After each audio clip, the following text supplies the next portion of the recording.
దేవుని పరిశుద్ధ నామమునకు మహిమ కలుగునుగాక.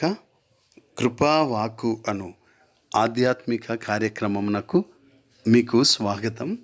ఈరోజు దేవుని వాక్యము.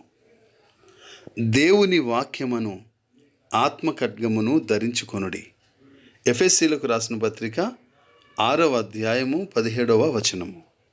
ప్రియులారా, దేవుని రాజ్యమును కట్టుచున్న మనము మన ఆత్మ సంబంధమైన శత్రువైన సాతాను దాడిని ఎదుర్కొనుటకు ఆయుధములను ధరించవలెను.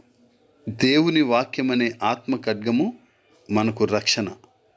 లేఖనములను వల్లించుకొనుట, ధ్యానించుట మనము అపవాది తంత్రములను ఎదిరించుటకు శక్తివంతులనుగా చేస్తుంది. అంతేకాదు, శత్రువు యొక్క దాడి నుండి దేవుని వాక్యమే మనకు దైవిక రక్షణనిస్తుంది. అందుకే దేవుని వాక్యాన్ని ధ్యానం చేద్దాం.